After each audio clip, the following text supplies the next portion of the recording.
Well, welcome to day 5. We're closing in on the end of week 1. And by this point in the week, hopefully you can reiterate the main goal of our entire time together. We want to become people that move beyond merely a Sunday relationship with Jesus to an everyday relationship with Jesus.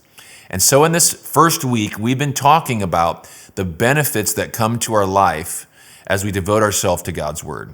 You know, a while back, I came across a news headline titled "Death by GPS," and it detailed the story of a 28-year-old nurse who one summer hopped in a Jeep for a trip to Death Valley National Park. Following her GPS, she was directed onto an unmarked road that she followed for 20 miles into a remote corner of the 3 million acre desert.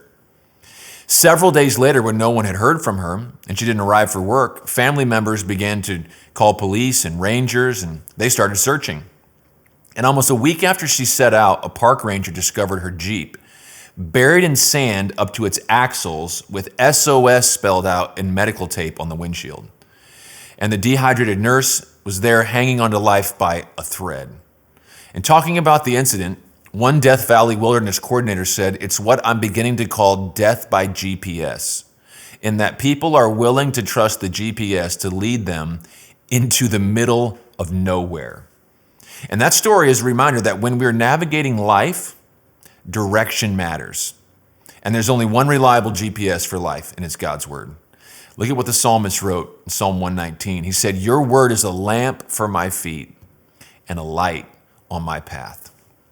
What's he saying? He was saying that God's Word is what illuminates the path forward for us and gives us direction for life. And I can tell you, whenever I've needed guidance, whether it's been what to do with my life, big decisions like the decision to marry my wife, Michaela, probably the best decision I've ever made, or guidance in parenting, God has always led me through the wisdom of His Word, whether it be a verse or a biblical principle. I can tell you from experience that God's Word provides direction that will never lead you astray.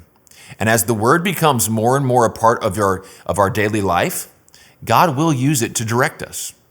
Now, for a moment, let's get practical and talk about another tip for developing an everyday relationship through the Word. Here's tip number 4, read in community with others.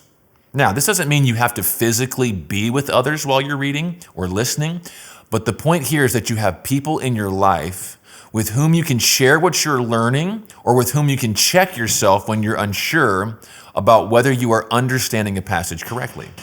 Because sometimes we have well-meaning intentions, but we can misunderstand a passage and it can end up taking us in the wrong direction and causing more harm than help. You know, I have a friend who does a Bible reading plan with all of the men in his family. And they use an app called Through the Word, which not only can you can read together with others, but there's a place to share your takeaway from the day with others in the group. And I love that. It's reading in community with others. And this is how we grow in our everyday relationship with Jesus. Thanks so much for joining us today. I'll see you back tomorrow.